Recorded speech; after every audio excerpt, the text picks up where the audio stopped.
നമുക്ക് ഇന്ന് എയർ ഫ്രയറിൽ നല്ല സോഫ്റ്റും ഫ്ലഫി ആയിട്ടുള്ള ഒരു വാനില ബട്ടർ കേക്കും ഉണ്ടാക്കാം. അതിന് വേണ്ടിയിട്ട് 1/4 കപ്പ് പാലും ഒരു 3 ടേബിൾ സ്പൂൺ ബട്ടറും കൂടെ ചൂടാക്കാൻ വേണ്ടി നമുക്ക് വയ്ക്കാം.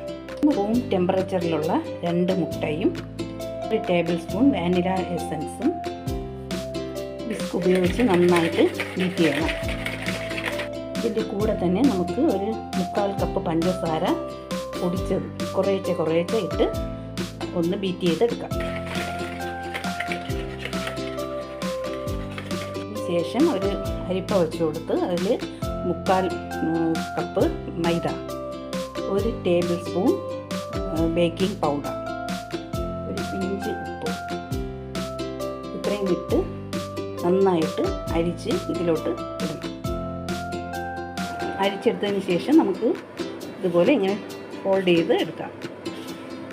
ഇത് നന്നായിട്ട് മിക്സ് ആയതിന് ശേഷം നമ്മൾ നേരത്തെ തയ്യാറാക്കി വെച്ചിരിക്കുന്ന മിൽക്കും ബട്ടറും കൂടെയുള്ള മിക്സ് ഇതിൽ കുറേശ്ശെ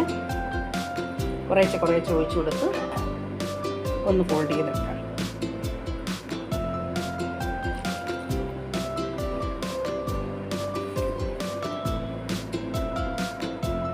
അതിൻ്റെ കൂടെ തന്നെ 1 ടേബിൾ സ്പൂൺ ഓയിലും കൂടെ, സൺഫ്ലവർ ഓയിലും കൂടെ ഒഴിച്ചു കൊടുക്കാം.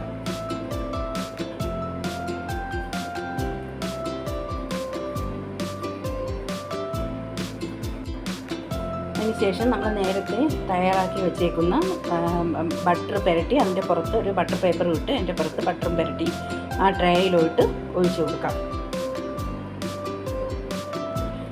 നന്നായിട്ട് ഒന്ന് ടാപ്പ് ചെയ്ത് 10 മിനിറ്റ് പ്രീ ഹീറ്റ് ചെയ്ത എയർ ഫ്രയറിലോട്ട് ഒരു 165 ഡിഗ്രിയിൽ ഒരു 25 മിനിറ്റ് ബേക്ക് ചെയ്ത് എടുക്കാം.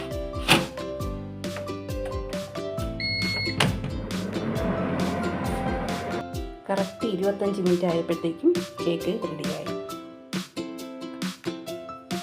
ഇതിന് തണുക്കാൻ വേണ്ടിയിട്ട് നമുക്ക് മൂടി വയ്ക്കാം.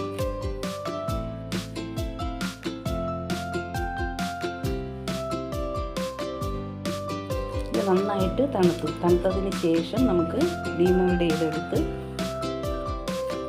മുറിച്ച് കട്ട് ചെയ്തെടുക്കാം.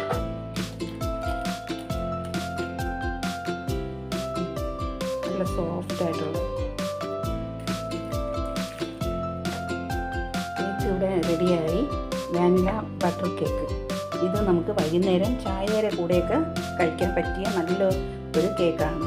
ഇത് എല്ലാവരും ഉണ്ടാക്കി നോക്കി എൻ്റെ ഫീഡ്ബാക്ക് അറിയിക്കണം.